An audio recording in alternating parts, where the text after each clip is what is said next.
महाराज तेरी कोई सहायता नहीं कर सकते। अब तो भगवान ही तुझे महाराज की गोद में बिठा सकते हैं। जाकर भगवान विष्णु की तपस्या कर और उनसे प्रार्थना कर कि अगले जन्म में तुझे मेरी कोख से जन्म दे और महाराज की गोद में बैठने के योग्य बनाए।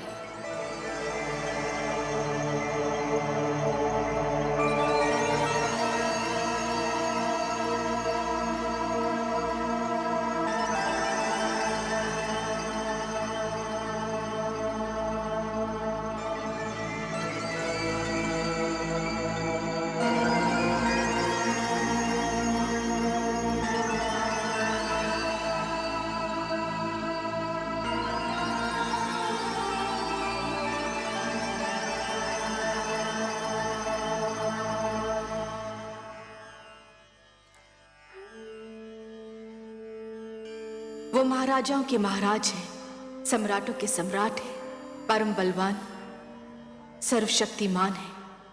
तुम देखोगे वो कैसे लगते हैं। ये है हमारे विष्णु भगवान, लक्ष्मीपति नारायण, जिनकी मैं नित दिन पूजा करती हूँ।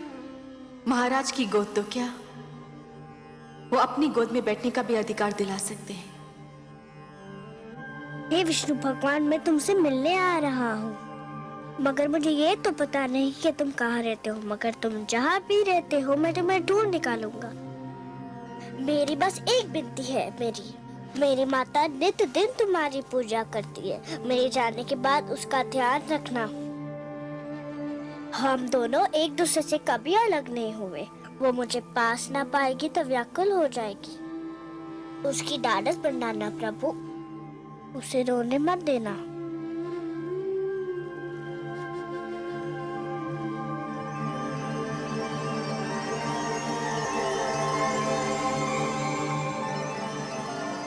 मैं तुम्हें सोता छोड़कर जा रहा हूँ, क्षमा कर देना मुझे।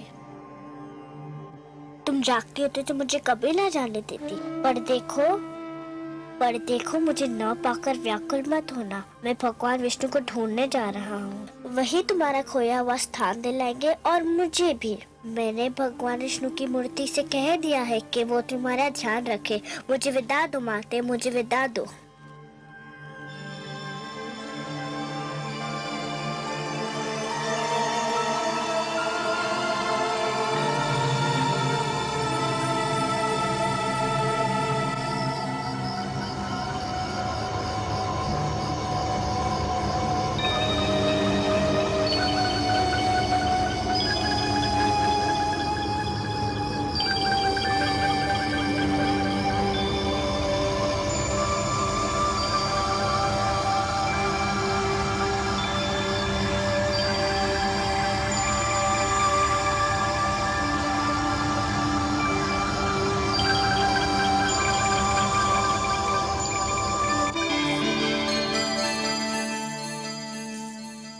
हे प्रभु, देखिए नन्हा ध्रुव रात्रि के अंधेरे में राजभवन को छोड़कर आपकी खोज में निकल गया है।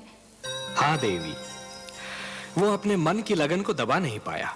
परंतु हे सर्वव्यापी, वो तो क्षीर सागर का मार्ग भी नहीं जानता।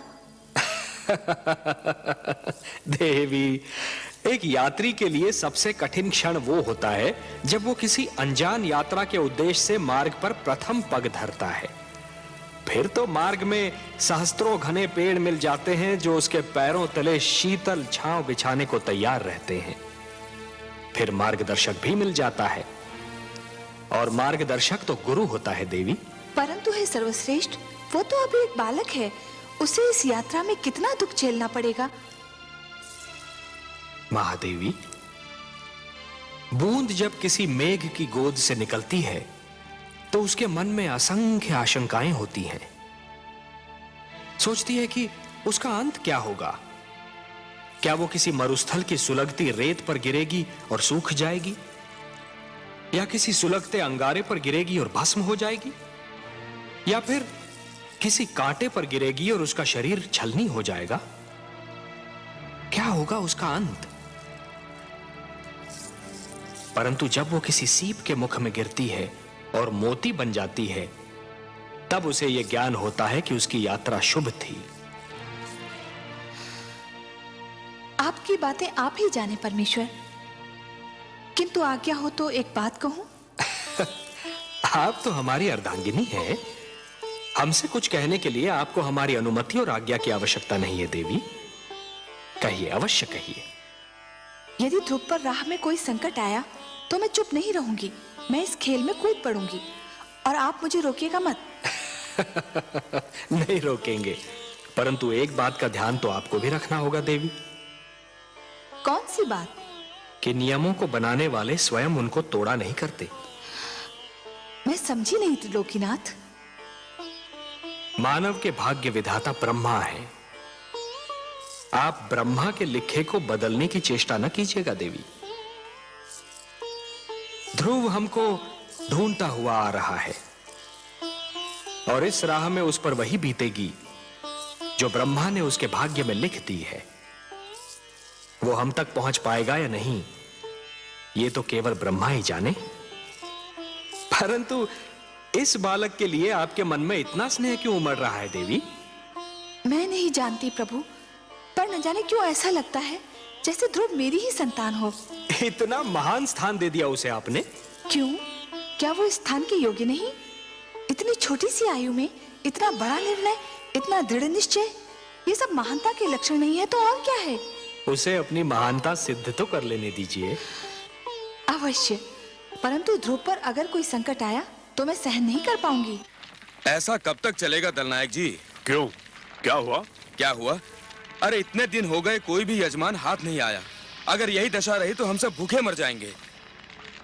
बात तो तुमने ठीक कही है मित्र, पर क्या किया जाए? लगता है यात्री ये मार्ग ही भूल गए हैं। इतने लोगों को लूटा है हमने कि लोगों ने इधर से आना जाना ही छोड़ दिया है। अरे वो देखो, अरे शिकार आ गया।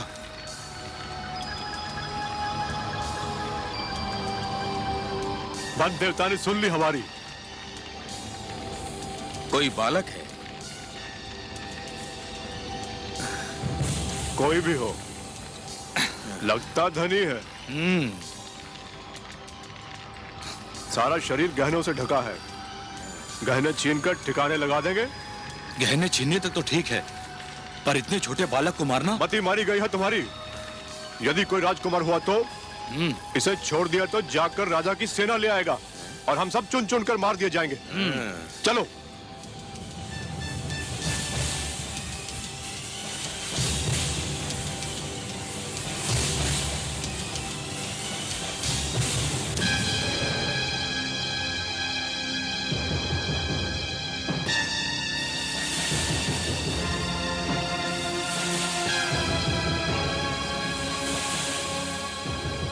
कौन है आप लोग? हम डाकू हैं। क्या चाहते हैं आप लोग? तुम्हारे आभूषण, अपने आभूषण उतार कर हमें दे दो। ले लीजिए, केवल मुझे एक बात बता दीजिए। क्या बात? मैं अपने सारे आभूषण आपको दे दूंगा। मुझे बस ये बता दीजिए कि भगवान विष्णु कहाँ रहते हैं। भगवान विष्णु? हाँ, मैं उनसे मिलना चाहता हूँ। आपको तो पता होगा कि वो कहाँ रहते हैं। हाँ, क्यों नहीं, क्यों नहीं। हम तुम्हें जरूर उनके पास ले चलेंगे, पर पहले अपने ये आभूषण हमें दे दो।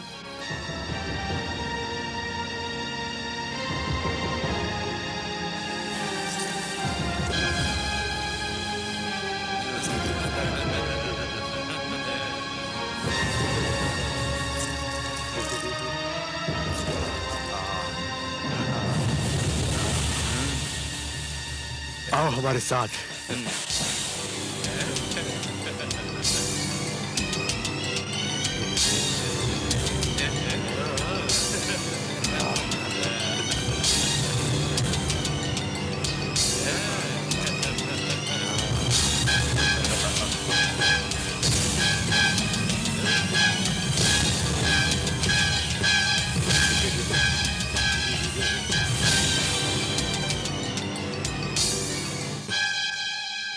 यहाँ से तुम सीधा विष्णु के पास पहुंच जाओगे।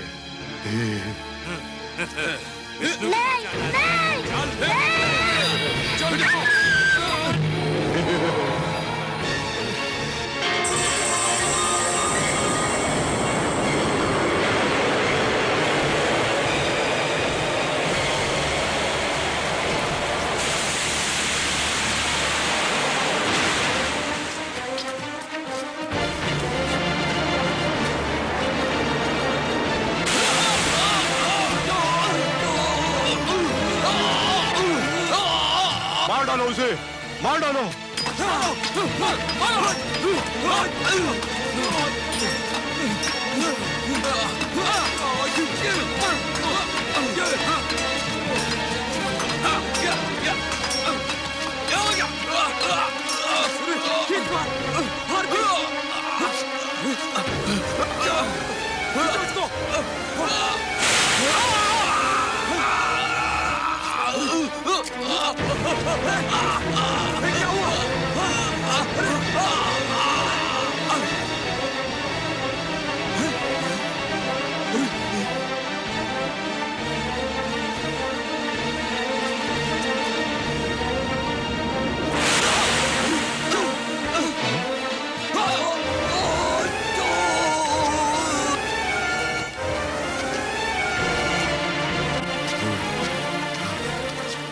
सांप को ढूंढो, उस बालक को भी ढूंढो।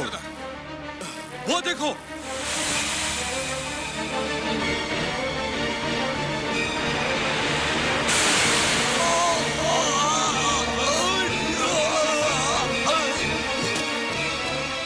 सांप को ढूंढो, उस बालक को भी ढूंढो।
पुत्र,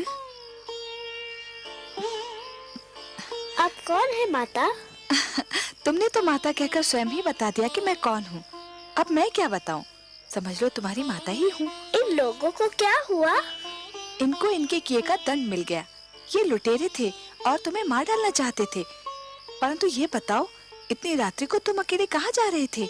मैं भगवान विष्णु से मिलने जा रहा हूँ। मेरी मानो तो तुम घर लौट जाओ, अभी तुम बहुत छोटे हो। मैं उनसे मिले बिना घर नहीं जाऊंगा। अच्छा, अब रात्रि बहुत बीत चुकी है। भोर होते ही ढूंढ लेना अपने भगवान विष्णु को। आपको पता है कि भगवान विष्णु कहाँ रहते हैं? मुझे उनसे मिलने का मार्ग बता दीजिए तो आपकी बहुत कृपा होगी। मेरे वश में होता तो मैं ले जाकर तुम्हें उनकी गोद में ही बिठाती, किंतु मैं विवश हूँ। सुनो पुत्र, तुम थक गए होगे, तनिक विश्राम कर लो। विश्राम तो मैं अपने भगवान विष्णु से मिलने के पश्चात ही करूँगा। बड़े हठी हो तुम।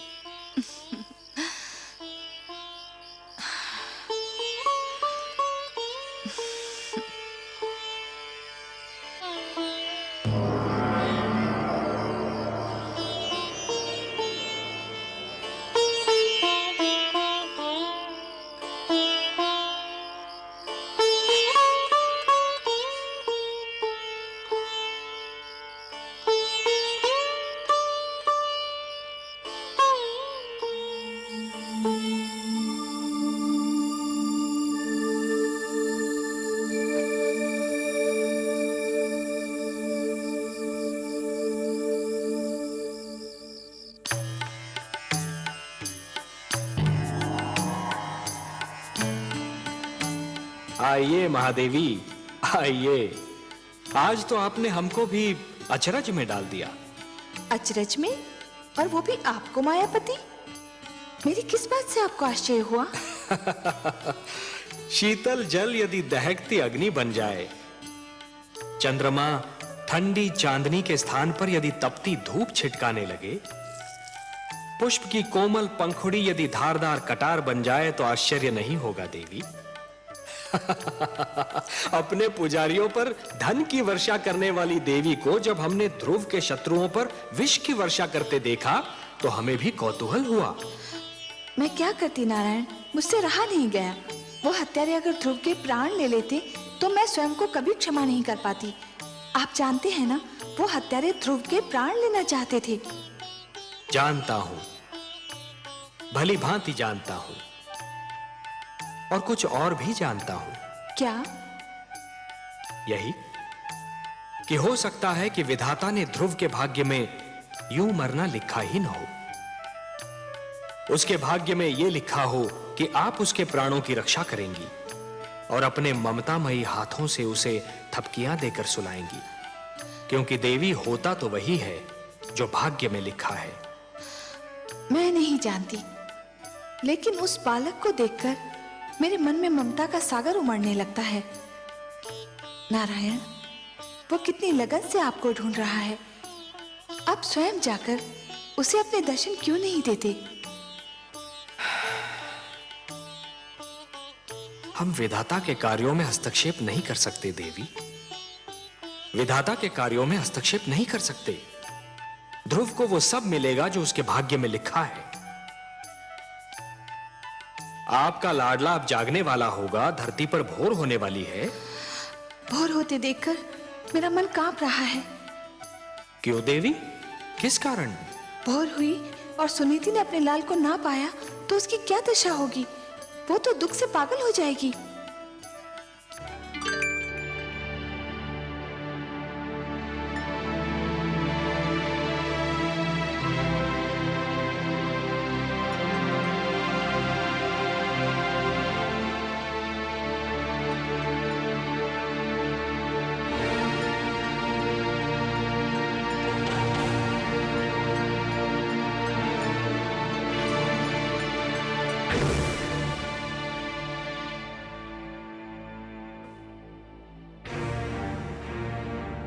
ध्रुव, ध्रुव,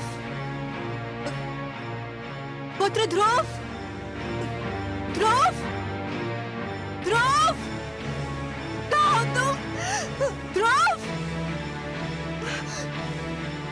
दासी, दासी, तुमने मेरे पुत्र को कहीं देखा है? तुमने देखा है? तो आपके कक्ष के बाहर निकलते ही नहीं देखा। तो जाओ, जाओ जाके उसे लेकर आओ। मेरा हृदय व्याकुल हो जा रहा है। जाओ, जाओ।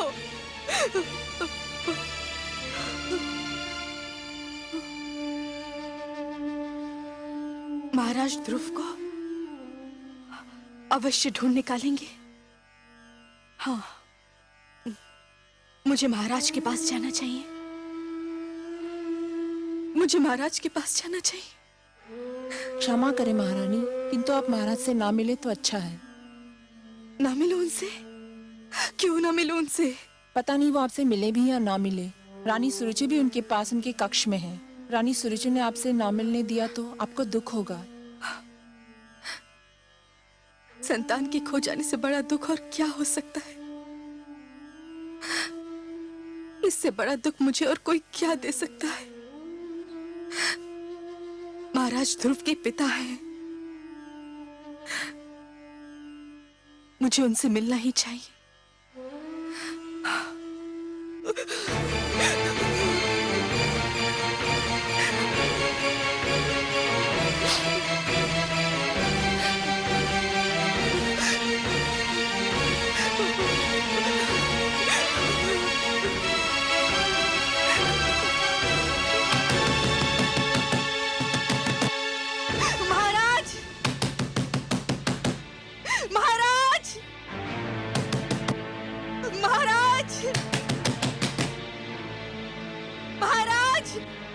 मैं देखती हूँ।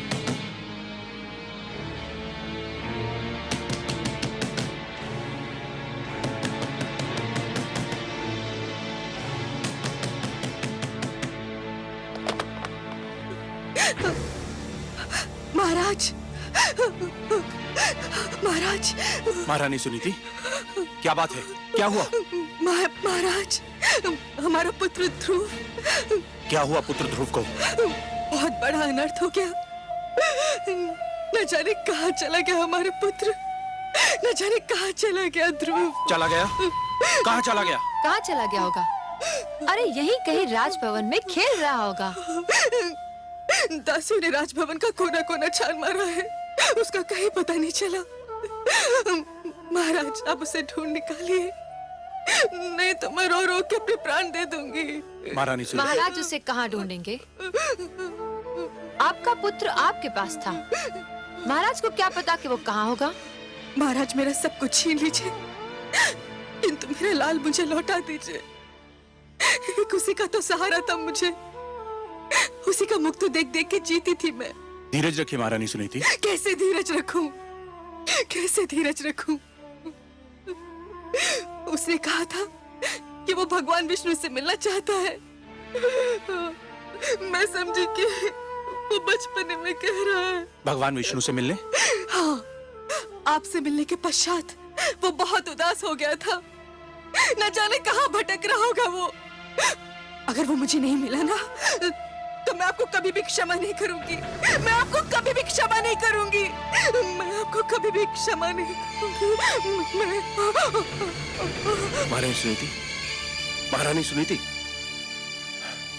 महारानी सुनीति, महारानी सुनीति, महारानी सुनीति मूर्छित हो गई हैं। जल्दी से जल लेकर आइए। आपको दिखाने के लिए ढोंग कर रही है, ये सब आडंबर है।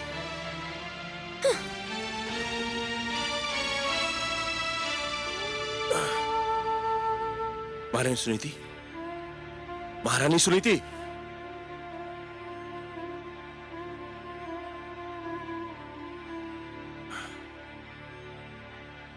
दासी, जल्दी से जल लेकर आओ। महारानी सुनीति,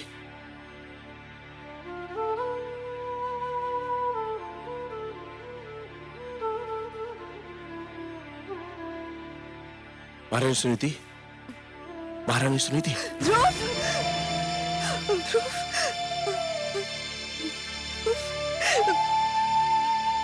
पुत्र ध्रुव। रोइए नहीं महारानी, रोइए नहीं।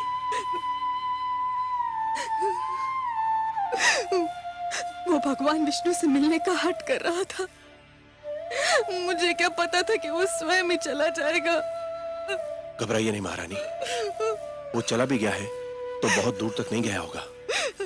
आप अपने कक्ष में जाइए, मैं तुरंत ही अपने सैनिकों को ध्रुव को ढूंढने के लिए भेजता हूँ। सैनिकों को भेजोगे?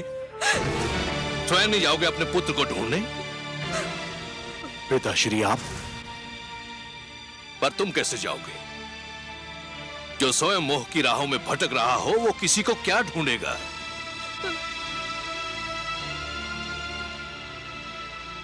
पिताश्री, हाथ मत लगाओ मेरे चरणों को। तुम इस योग्य नहीं हो। तुम तो इस योग्य भी नहीं हो कि मैं तुम्हें अपना पुत्र कहकर पुकारूं। उस मनु का पुत्र जिसने आचरण के आदर्श बनाए, जिसने राजधर्म को जन्म दिया, उसकी संतान का ऐसा पतन? धिक्कार है तुम पर, जिसके नाम पर धरतीवासी स्वयं को मानव कहकर धन्य होते हैं। मैं तो राजकाज और परिवार का भार तुम्हारे हाथ सौंपकर संतुष्ट हुआ था, पर कदाचित ये मेरी भूल थी। तुम इसके योग्य नहीं थे। परंतु पिताश्री, मैंने राजकाज का कार्य संभालने में कोई भूल नहीं की। मेरी प्रजा मुझसे प्रसन्न है। तुम्हारी प्रजा तुमसे प्रसन्न है? और ये नारी, क्या ये तुम्हारी प्रजा नहीं? केवल इसलिए कि इसने तुम्हारी पत्नी बनना स्वीकार कर लिया। क्या ये न्याय के उन अधिकारों से वंचित हो गई जो प्रजा को प्राप्त होते हैं? क्या ये तुमसे प्रसन्न है?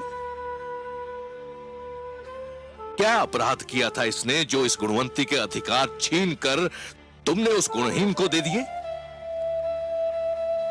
क्या तुम्हारा पुत्र तुम्हारी प्रजा नहीं है, जिसका अपमान देखकर भी तुम चुप रहे? और केवल आज तुम्हारे कारण वो अनजानी राहों में भटक रहा है। मुझसे भूल हो गई पिताश्री। भूल? भूल मान लेने से भूल के दुष्परिणामों का अंत नहीं होता। भूल सुधार चाहती है, लेकिन उसकी सारी संभावनाएं तुमने समाप्त कर दी हैं। पौत्र ध्रुव तुम्हारा घर छोड़कर जा चुका है। तुम्हारे परिवार में असंतोष है, और जो परिवार को संतुष्ट नहीं कर सका वो असंख्य प्रजा को क्या संतुष्ट करेगा। जिससे एक छोटा सा परिवार न संभाला गया, वो इतने बड़े राज्य को क्या संभालेगा। धिक्कार है तुम पर।